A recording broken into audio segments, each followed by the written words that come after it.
네, 안녕하세요. 끈기 있는 꾼이 되어라 꾼기입니다. 자, 오늘은 지난 시간에 이어서 이제 위탁과 사입에 대해서 한번 말씀을 드려보려고 하는데요. 아마 이 위탁이랑 사입에 대해서 처음 들으시는 분들도 있을 것이고 이미 알고 들어오신 분들도 있을 텐데요. 처음에 이 개념도 모르고 시작하시는 분들도 계시기 때문에 먼저 첫 번째로는 이 위탁과 사입에 대한 개념에 대해서 먼저 말씀을 드리고, 그리고 두 번째로는 이 위탁과 사입에 대한 차이점, 장점, 단점에 대해서 설명을 드릴 거고요. 이 세 번째로는 가장 궁금해하시는 위탁과 사입 방법에 대해서 말씀을 드려보도록 하겠습니다. 일단 여러분들 먼저 쇼핑몰을 하시게 되시면 먼저 물건을 가져오게 되실 거예요. 그리고 가져오시고 판매를 하시게 되는데, 이 판매 방식에 따라서 위탁 판매, 사입 판매라고 나누고 있습니다. 그래서 위탁 판매 같은 경우에는 저희가 이제 쇼핑몰을 개설을 하잖아요. 그리고 위탁 판매 업체가 따로 있습니다. 이 위탁 판매 업체라는 것이 뭐냐면, 이 위탁이라는 것을 검색을 해보시면 어떤 무언가를 대신 해주는 거라고 위탁이 명시되어 있는데요. 이 위탁 판매 업체라는 것은 물건을 대신 보내주는 업체라고 생각하시면 쉬우실 것 같아요. 이게 구조가 어떻게 되는 거냐면, 위탁 판매 업체에 상품이 여러 개 있을 거 아니에요. 그럼 이 상품을 저희 쇼핑몰에 업로드를 하게 되고, 만약 이 쇼핑몰에서 주문이 들어온다면 이 주문을 다시 위탁 판매 업체로 보내서 이 위탁 판매 업체가 배송을 대신 해주는 구조입니다. 그리고 다음으로는 사입 판매를 말씀드리자면, 사입을 한번 검색을 해보시면 이 사입에 대한 뜻은 물건을 사들인다고 명시되어 있는데요. 그래서 위탁 판매와 달리 이 위탁 판매는 없어지고 저희 쇼핑몰로 물건을 사들이는 거죠. 여러분들이 생각하시는 그 판매 개념이라고 생각하시면 됩니다. 물건을 사들여서 다시 고객에게 판매를 한다 라고 생각하시면 쉬우실 듯 합니다. 그러면 이 위탁과 사입의 차이점은 딱 이 구조만 보셔도 아실 것 같잖아요. 먼저 위탁 먼저 말씀을 드리자면, 이 위탁 판매를 하시게 되면 쇼핑몰이 있고 위탁 판매 업체가 있잖아요. 그렇기 때문에 이 위탁 판매 업체도 수익을 가져가야 되기 때문에 이 수익만큼 저희 쇼핑몰에 수익이 떨어진다고 생각을 하시면 되겠죠.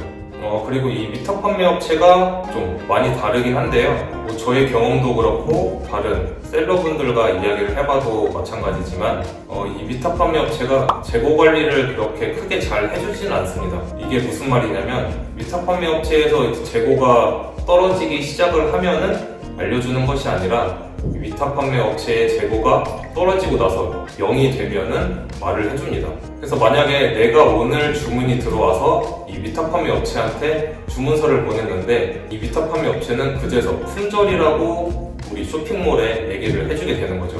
그렇기 때문에 판매를 하고 싶어도 판매가 안 되는 그런 결과를 초래하게 되는데요. 그리고 또 이 위탁 판매 업체가 대신 배송을 해주는 거기 때문에 그 상품이 당일 출고되는 건지 아니면은 그 다음날, 그 다다음날 출고되는 건지 좀 늦게 배송해주는 경우도 있다고 합니다. 아니, 그러면 이렇게 단점이 많은데 왜 위탁 판매를 해요? 라고 이렇게 질문을 하실 수가 있는데, 그만큼 위탁 판매가 가지고 있는 장점 이 하나가 엄청나게 크거든요.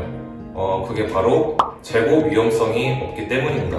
아까 배우셨던 개념 그 사입이 있잖아요. 그 사입을 하시게 됐는데, 만약에 내가 시장성도 많이 조사를 하고 키워드도 등등 해서 많이 조사를 해서 이거는 100% 될 거라는 확신으로 사입을 100개, 200개씩 하게 되는데, 만약에 판매가 일어나지 않으면은 그게 바로 재고 위험성인데요.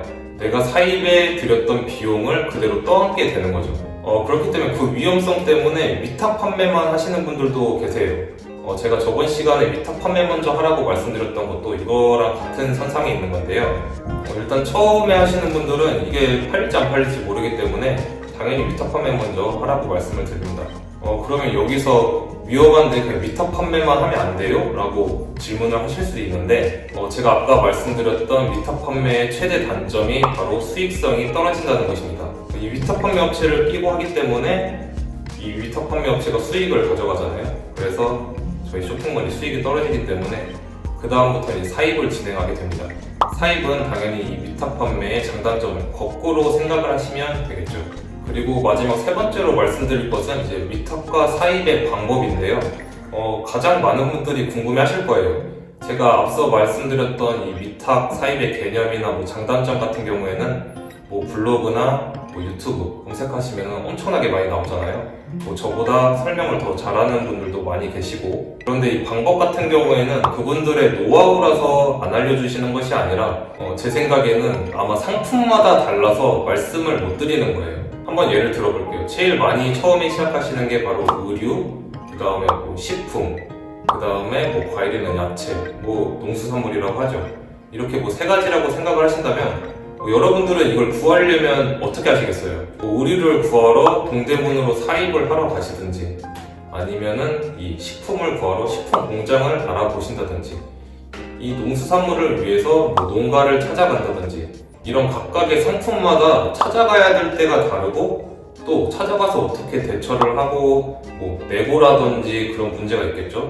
그런 문제를 또 어떻게 해결을 해야 되는 건지가 모두 다르기 때문에 좀 크게 보자면 이 카테고리가 달라서 여러분들께 딱 맞는 정답을 안겨드릴 수가 없는 거예요. 그래서 많은 셀러분들이 처음에는 카테고리를 정하라고 말을 하는 것 같습니다. 아니 뭐 같은 카테고리여야 이렇게 도움을 드리지, 굳이 뭐 다른 카테고리인데 대처법이 다른데 그걸 굳이 알려드릴 필요는 없잖아요. 심지어 뭐 어딜 찾아가고 어디서 찾아야 되는지까지 다르니까요. 근데 처음 하시는 분들이 아주 공통적인 질문이에요.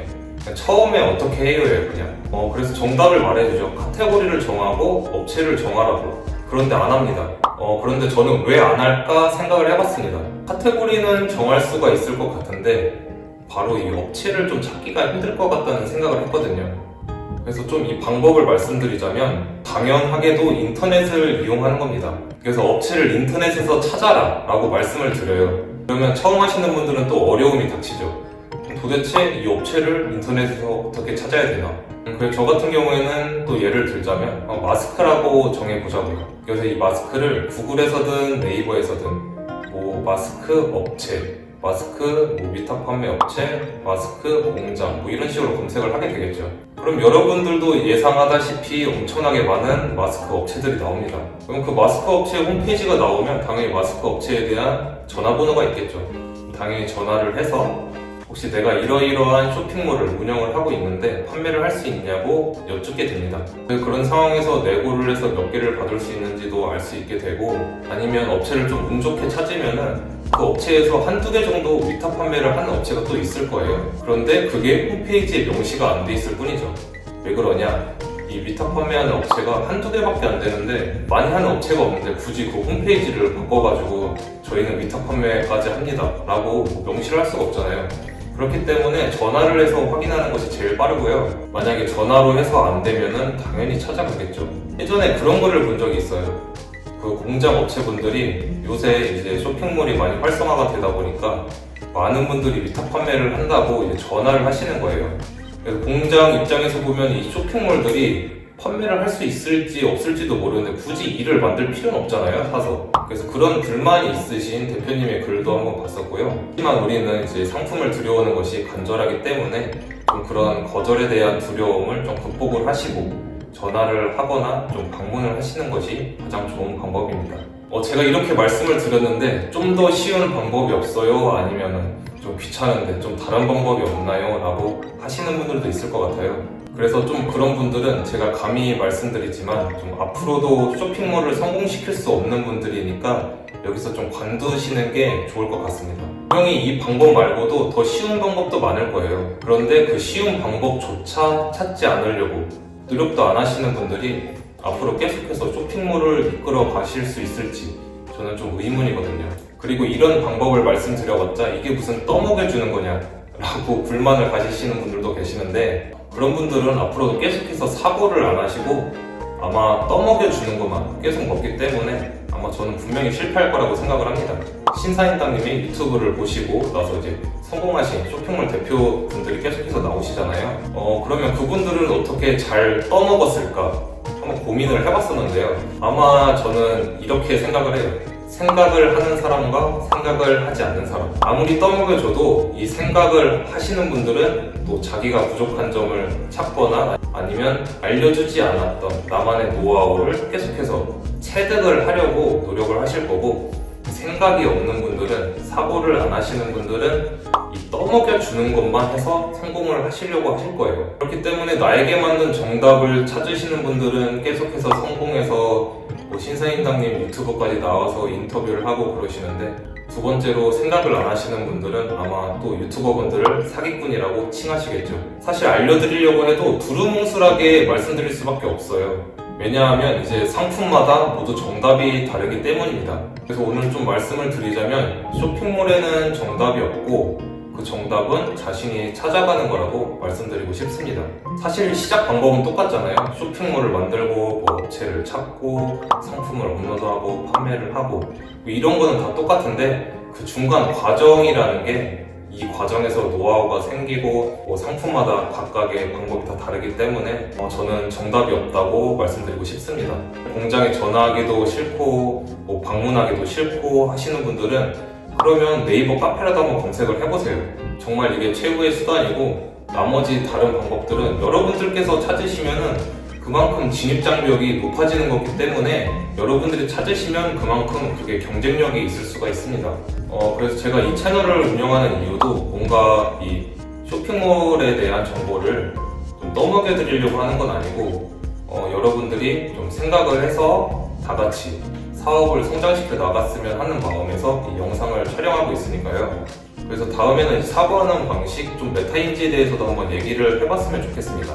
지난 시간에는 내가 위탁을 할 것인지 사입을 할 것인지에 대해서 한번 말을 해봤고, 오늘 한번 카테고리를 정해서 이제 업체를 찾는 일까지 한번 해보셨으면 좋겠습니다.